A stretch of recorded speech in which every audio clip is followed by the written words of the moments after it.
Hi, I just wanted to talk about my experience in restoring a Sony D6C. Previously, I talked about my experience in restoring a D6.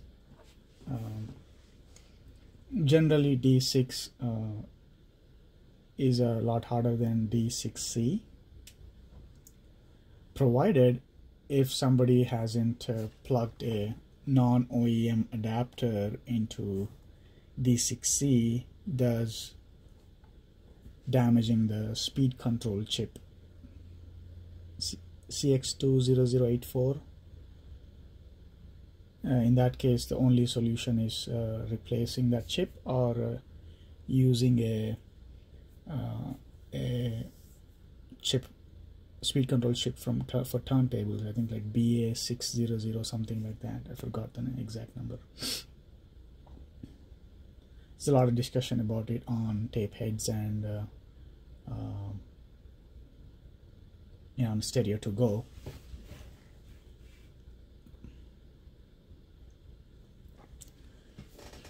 So this one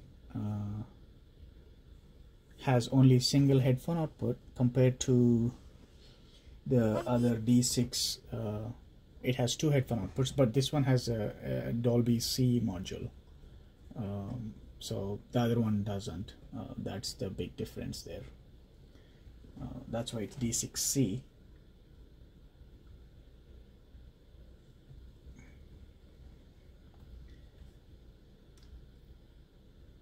And then this one also has a mic attenuation switch here. The other one you can record from.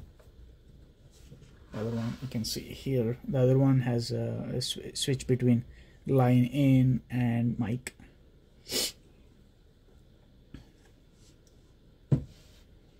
So this one I changed belts, and then I didn't know anything about these models or any Walkman. This was my first Walkman that I bought, D6C. Seller said it runs fast on eBay, and I was like, okay, it's probably a belt or something. Because typically on cassette decks, if the capstan belt is short, something like that, it's still there, but it is short. It's a real motor that will be driving the tape, so it will be faster, a lot faster than the capstan is driving the tape. I didn't know anything about this mechanism or anything like that, so I thought, oh, that's simple problem. I can just fix it by changing belts. Turns out that's not the problem. I changed the belts, and then it was still sounding like chipmunks, and then I realized the chip was burnt. I spent next couple of months hunting for one, and then I found a eBay seller that was selling a head compatible for this model. I think he's in Bulgaria or somewhere like that, and I asked him, do you have the chip for it? He was like, yeah, I can look in my drawer and see the parts units, and then he sent that chip to me. By the way, USPS almost delivered it in Portland. I'm in Boise. So I was not happy about that, but anyways, I got the chip, and I installed the chip. So when you have a burnt speed chip, one of the first things that you'll notice is most common is as soon as you put the battery in, you will hear the motor revving, the capstan motor revving. If it is a good chip, then it should not happen like that. But anyways, after replacing my chip, so the first sign, okay, as soon as you put the battery in, the motor is not revving. I thought that's a good sign, and then I went ahead and played. Still same thing. And I did some measurements.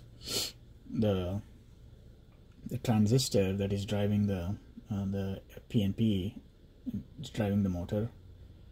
It was supposed to be in active region, I think, but mine was like almost in the saturation, but not yet. So which means I cannot control the VCE or you will not have as much control in the VCE to control the motor speed. So which means actually the chip is probably bad. I talked to the seller. Seller was like, no, I sent you the good chip, and he said he will look at his drawer again and then see if he finds something and send one more, but that never happened. So I never bothered to check back. And I found somebody else, Sergio Reinhardt. He runs audio cassette revival, I think.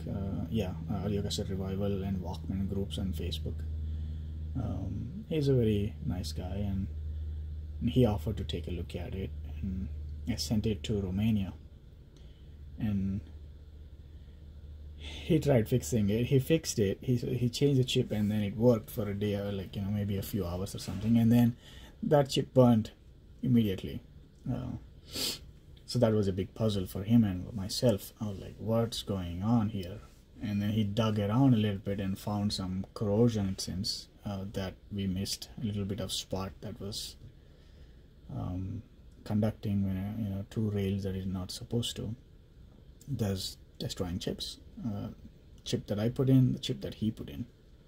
So yeah, this beast consumed two very rare original CX20084 chips. Once he figured that issue out, he put in another chip, and then, you know, while he was at it, I asked him to recap also, because I recapped my D6C, so he went ahead and changed it. And this one, when, you know, the motor used to run like super fast, I think it hurt the auto stop mechanism. I need to go back in and then maybe glue that nylon piece that used to be there to activate the, or take a look at it again. But anyways, except for the auto stop mechanism at the end of the tape, everything works, and the frequency response on this is up to 17 kilohertz. For recording, I will never record on it, so, but it's good to know. But anyways, I don't know if I will ever, I have like another 10 Walkman that I am trying to fix up. It's just, I think they're cool little things, just something to do, you know, with your hands, you know, work on something to fix them up as a little project, and cassette decks also. So yeah, that's my experience fixing this one up, the whole story behind it. Bulgaria, Romania, USA. Oh boy. Yeah, it plays pretty good. So let's see. Let's play this tape. So in this one, you can actually turn off the peak VU, so you can save battery. So you can see they're lighting up now. And you can also use it to check if the battery is weak or still has some juice in it.